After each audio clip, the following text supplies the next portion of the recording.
किस छात्र मृत्यु मामलें एक्शन टेकन रिपोर्ट मागिला जातीय मानवाधिकार कमिशन।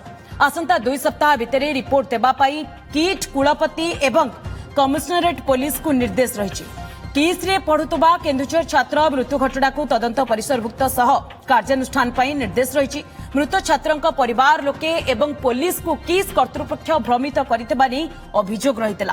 एमितिकी हॉस्पिटल रु मृतदेह परिवार नेबा बेले परिवार को मृत्युर कारण संपर्क में सठिक सूचना दि जाई नथिला, बरं मृत्यु ने तथ्य लुचा जाइथिला। तेणु एही मामलारे एनएचआरसी हस्तक्षेप लागि निवेदन करा जाइथिला। एमितिकी एही घटना पूर्वरु 3टी आत्महत्या मामला संपृक्त अनुष्ठान रे घटिथिबा रिपोर्ट रे उल्लेख करा जाइछि। तेबे संपर्क में अधिक आलोचना करने सीनियर रिपोर्टर चंदन पाइकराय आम सहित फोनलाइन जोड़ी। चंदन, किस आमे कहि परिबा जे वर्तमान ये अड़ुआ आहुरी बढ़िला, कारण जेहेतु एनएचआरसी हस्तक्षेप करिसंती निज आड़ू एक्शन टेकन रिपोर्ट मागिसंती, कौन उल्लेख रही चिठी रे? देखो किस अड़ुआ बढ़िला नुहे, किस वर्तमान जटिल परिस्थिति एवं जेते निजर जो रही निजको बंचेबा पाई जेते निज सपक्ष जुक्ति बाढ़िले मध्य जल जल होई सबु जिनस देखा जाउची।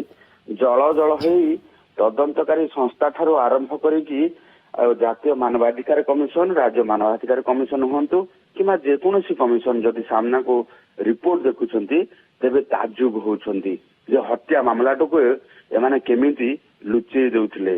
एई भली भाबे पूर्वरु होउथिला कि कारण गोटे घटना को नहीं वर्तमान तदंत तर्जमा एवं ता सहित वर्तमान जदि देखिबा जे पूरा घटना को अनुशीलन करा जाउची, पूरा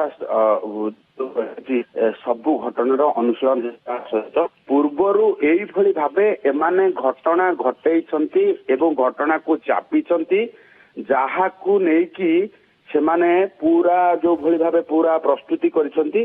सेई प्रस्तुति प्रणाली भितर ये केन्दुझर छात्र मृत्यु को मध्य कवर देवा पाई बसिथिले, जोथबे आज एनएचआरसी रिपोर्ट रे पूरा उल्लेख रही। एनएचआरसी निकट रे पिटिशन फाइल करिसंती, से स्पष्ट भाव दर्शाइछंती जे किस रे नवम श्रेणी छात्रर मृत्यु हेबा परे तथ्य प्रमाण लुचेबा सहित मेडिकल रे ये हृदघात जनित मृत्यु दर्शा जाइछि।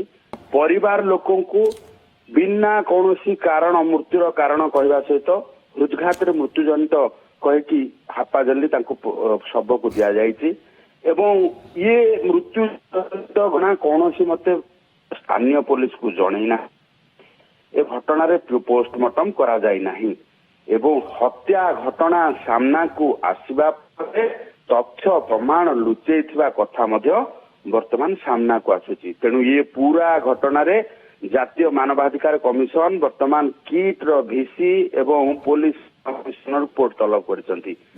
जेहेतु वर्तमान एनएचआरसी एथिरे हस्तक्षेप करिसंती एवं एक्शन टेकन रिपोर्ट मागिसंती, यार भितरे जेउ समय अवधि देइसंती एनएचआरसी सेही समय अवधि भितरे कौन किस रिपोर्ट दौची, रिपोर्ट रे कौन से उल्लेख करुचंती, निज सफाई रे से कौन कहउचंती ता ऊपर मध्य नजर रहिबो। चंदन, बहुत बहुत धन्यवाद आपनकर तमाम सूचना पाए।